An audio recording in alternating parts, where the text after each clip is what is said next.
Facial recognition comedy is a stand-up tour, a national stand-up tour, and a weekly podcast that I created and that I run with two other female-identifying comedians of South Asian descent, Manan and Zara Ali.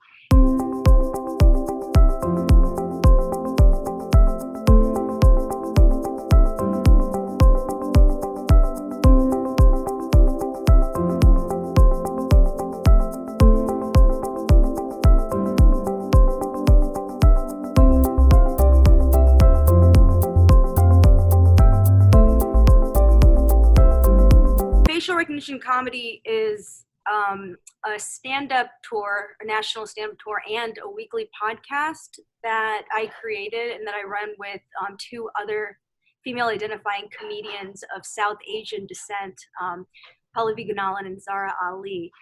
And it was created because of the lack of representation in our field. People would confuse the few of us that there were with each other, and it just became frustrating. I play around with graphic design, and I made a meme with the faces of a bunch of us in the comedy community, and on our foreheads it said, "We are not the same person," and it kind of went. I mean, like, it got the point across. It got the point across, and like, I was frustrated. And like, at the time, people weren't as sensitive to representation and diversity. So I actually sat on the meme for a couple months before putting it out, because I was like, I don't want to get attacked I just don't want to get attacked. Yeah, definitely. But enough was enough. The time was right. I put it out, and it kind of went viral, and we started a show which turned into a weekly podcast also. And because of the pandemic, we're not doing live shows at the moment for safety reasons, but we are doing live stream shows on the internet. And one is tonight, as you mentioned. I don't know when this comes out, so I don't know if it's worth giving out the streaming details. No, totally. But I think it's amazing what you're doing for like the community internationally, because this had to have been done. This needed to be done. The facial recognition comedy stand up, like, this is super important, because like, as a South Asian woman, we've all dealt with tokenism, the stereotypes, just the misconceptions that we're more than just this face. We have a personality. We're people. We're not just like a joke. And I love what you're doing. I think it's amazing. I just wanted to give you like kudos, brownie points, all of it. It's certainly a collaborative effort. Like, I made it as a collaborative platform, and I couldn't run it without, my partners either. But it was time. I think around the time there was very little representation, or what was there was very frustrating, and it was kind of in the zeitgeist, because although there weren't really other groups like us at the time, there were others developing around the same time. So there were a couple here and there. There was Goatface and Minority Reports, but it was, we needed more.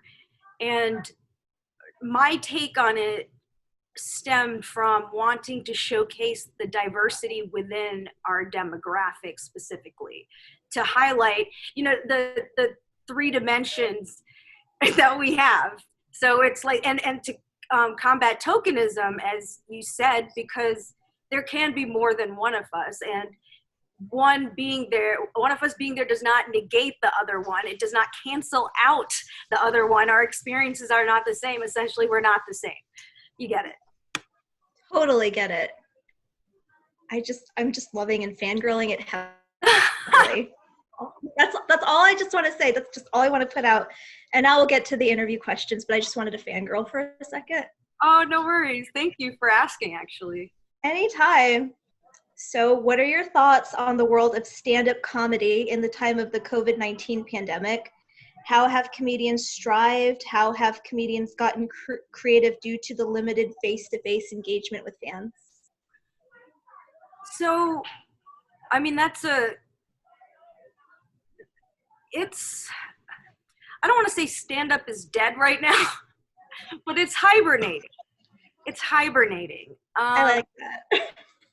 And, you know, we're performance artists, most comedians. I mean, we're performers. A lot of us over like do other forms of performance art, like acting or I mean, just improv, whatever. So characters. So I think the people who are thriving now are the people who are able to pivot and explore explore new platforms like these Zoom shows.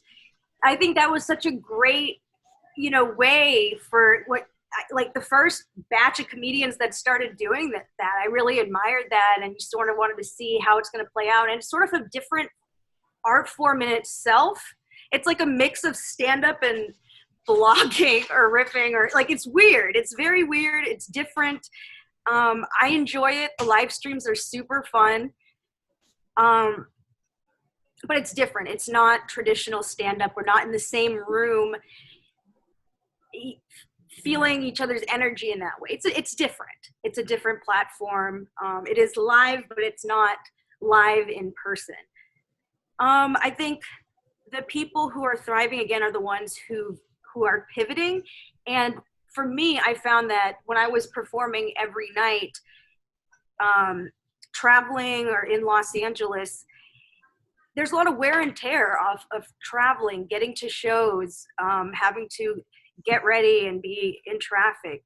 So not having to deal with any of that and being able to have all that time back is, it gives, I have the bandwidth now to focus on the internet, which is what I wanted to focus on more anyway. It just was hard because I wanted to keep up my, you know, sort of, comedians get a little obsessive about wanting to go up sometimes. So I just wanted to keep those skills sharp, almost to a point of where it was burning out. So this pandemic really has been an opportunity to work on other things that I didn't have the bandwidth prior to the pandemic to do.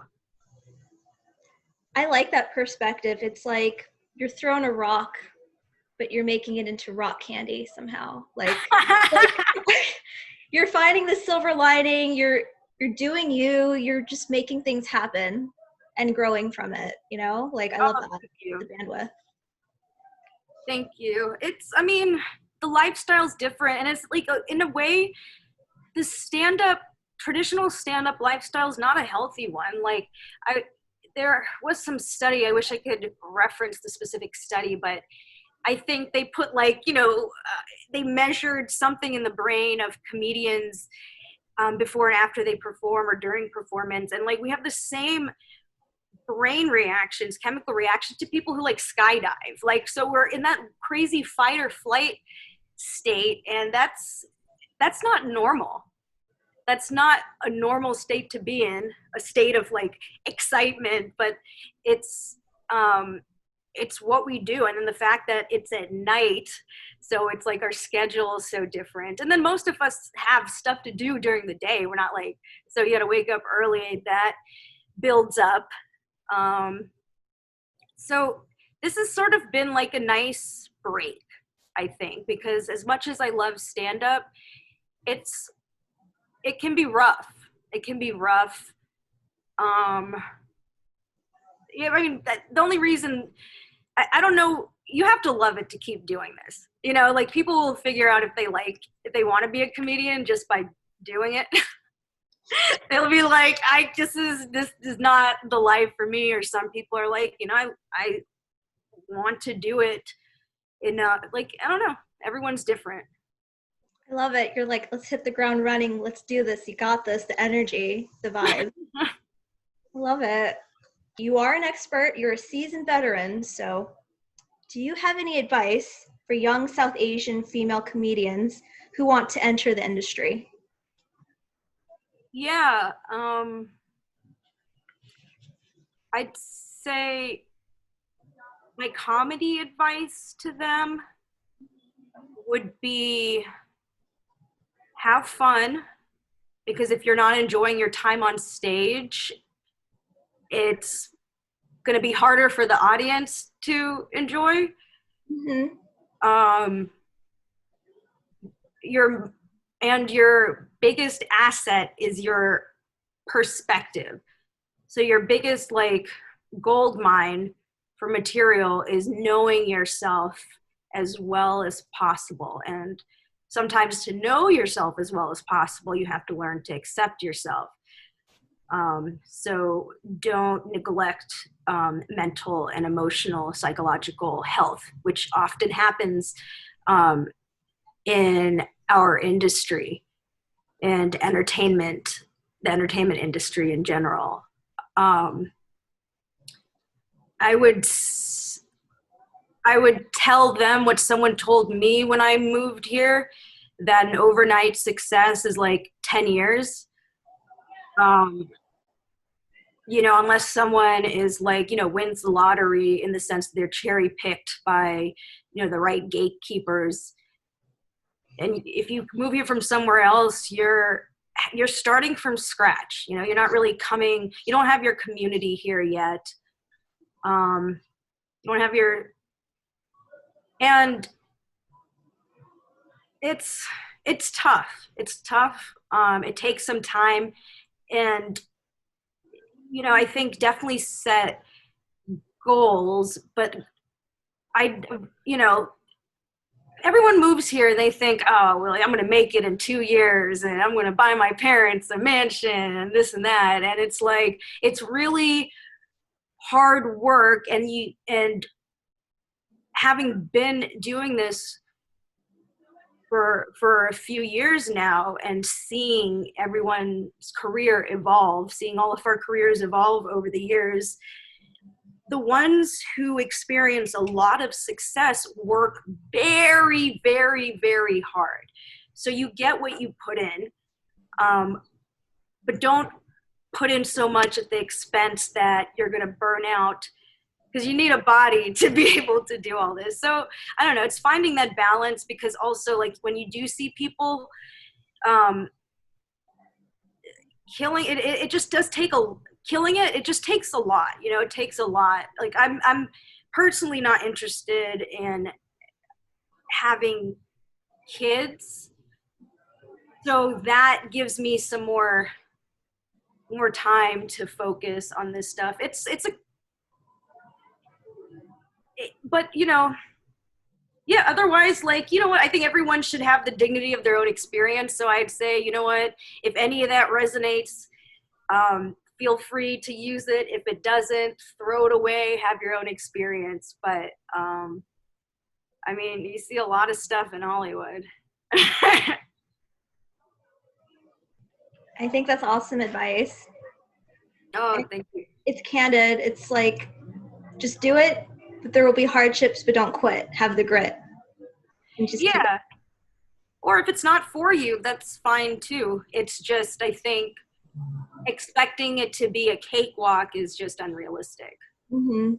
I mean, like, I think for people who are born into the business, just like being born into any business, it's easier because you have access, placement, and you can sort of, you have a trajectory that's already, been created by your family. So I've seen, and like, I think everyone in my family is a doctor. So I think it was very helpful for my siblings to have doctor parents to help them. So like, similarly, a Hollywood legacy is, which there are quite a few of them, they just, it's a different starting off point. But a lot of people who don't have that might feel hopeless sometimes. And I would just say, yeah, if you love this, it's literally just persistence. You might not be starting off on third base. You might be starting off on first base, but like, again, it's like, focus on the journey, because there'll always be a goal, and always sort of look back on what you've achieved, because we forget sometimes. We're always looking ahead, what's the next thing, but we forget to sometimes look over our shoulder, or even think like, you know, I knew I wanted to be a comedian from a young age. So like, what would my 12-year-old self think of, you know, me now? You know, I I think she'd be kind of impressed. Like, you know, even though I have days now, I'm like, what am I doing? But like 12-year-old me be like, oh wow. Like, and that helps give me some perspective when, you know, I'm experiencing that overly critical voice I've internalized from childhood. I love that. Like, this is like advice for like everyone, even outside of comedy.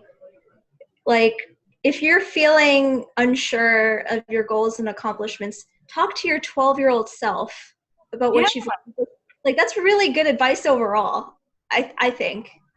Yeah, you know what? Like that's actually, I mean, that's where our all of our trauma is for the most part. Like those are our formative years. So, I mean, and that's always inside of us. So yeah, if we can like parent a part of ourselves, I think it's, I mean, I should do it more. I should do it more. I'm glad you said that. Because now I'm like, oh yeah, I'm saying it, but like, you know, sometimes we know something and it's like we need a reminder. So That's a great reminder. I want to talk to my 12-year-old self after this interview too. Like, I think we all.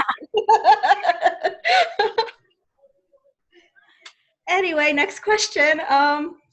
So what material, which comedians have inspired you to get into the comedy industry? well, I think like when I started becoming interested like in and exposed to comedy was probably around the time Chris Rock was like the biggest comedian in the world, and just seeing like another person of color, Mm-hmm. and he just, I mean, and his perspective, and he's just such a great comic, and I just you know, he was a big inspiration. I think also when I was younger I saw a Robin Williams set. Whoa. Yeah, and it was pretty wild. But I just love how uninhibited he was, and that was very inspiring to me as Mm-hmm. well. Um, and then I guess, you know, in terms of representation, because there wasn't, again, we had Russell Peters, which was Mm-hmm. great, but it's like we just had Russell Peters for the longest time, and he's also a guy, you know. But Margaret Cho, I think, was sort of another, a different voice, you know, in this boys' club, this white men's club, even. Mm-hmm. So she, it was, and Sarah Silverman also. Sarah Silverman. Um, I love comedy. So George Carlin also, because Oh, yeah, classic. he's a philosopher. He really is. And Bill Hicks, because of his, he's very courageous on stage. I like your roster. It's very eclectic, and you do get a diverse perspective with each comedian and how it influences your material today. Oh yeah, totally. Last question. But it kind of stems from the first question and it's like half answered, but you can still expound on it more. Sure. So you created the super popular facial recognition comedy stand-up tour that tackles tokenism and showcases diversity with marginalized demographics. What was there like a pivotal moment that inspired this tour? Was there something that happened in your life? Was it multiple events? What was the inception in you to create this really popular tour? I think it was the response to the meme, the "we're not the same person." It was a very powerful image, and it was also a powerful roster of good comedians who happen to be women of South Asian descent. And I think the reason that this has progressed so much is because it has been a collaborative effort. I have two partners. I think you're interviewing one today, Pallavi, I and then did. And then you'll meet Zara at some point, I'm sure. Or if you haven't already, you already have met. You met Zara as well. Yeah, you actually met her first. I have. Yeah, you met her first. I forgot. Wow. Yeah, because I knew Pallavi was meeting with you today. But I mean, again, everyone, a lot of times I found in the beginning, people would compare us. So we're not the same person, but still, I think maybe there's something natural or human of people wanting to compare us. And that is hurtful because it's like, no, we're our own person. It's like, there's no need for all that.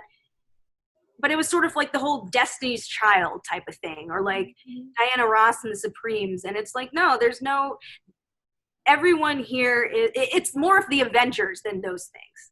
It's everyone brings something great to the table. And everyone has something unique to themselves. So,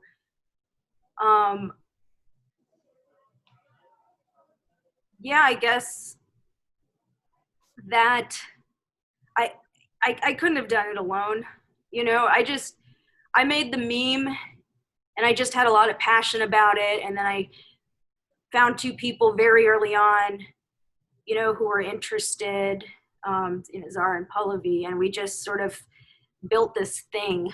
And it's like a whole separate platform, it's so because we each have our own individual platforms, but this is a separate platform created for us to collaborate and also to showcase these underrepresented voices, and specifically in our community, but we do want to expand to others.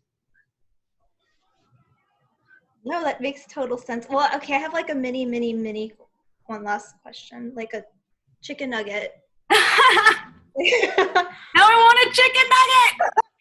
Okay, it's like a tofurkey nugget. I don't know. I just don't know. But so you're going to be performing in October. I'm probably gonna mispronounce it. I called it HASLE for a second, right, Manan? Like hustle, HASLE, hooray. I'm a brown woman butchering an Indian name, so what is that?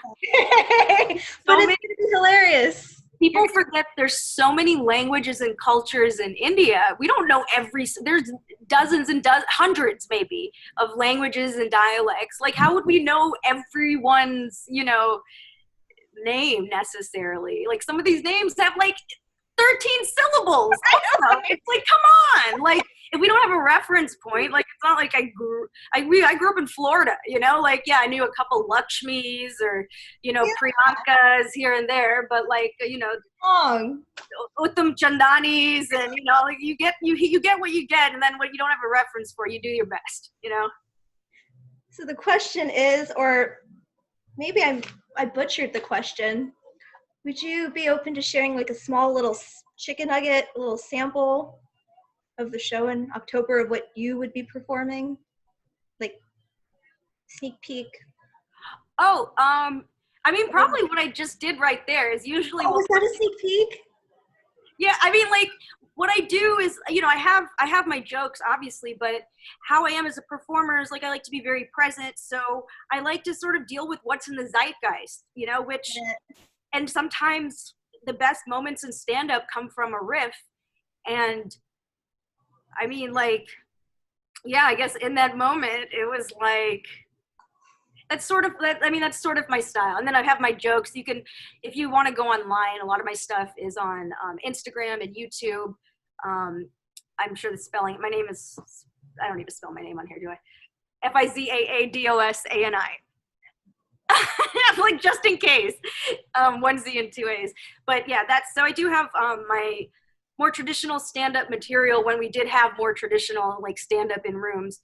But now, because this is a different platform, it is going to be, I do like to work with the audience. I like to do crowd work. And then I really appreciate when some people keep their videos on and unmute if they can, if they don't, if you have a screaming 2-year-old in the background, then obviously don't. But, it is nice to be able to engage. Thank you so much. Like, thank you so much for carving time out of your schedule for this interview. I really appreciate everything. I learned so much. And I look forward to your comedy act in October.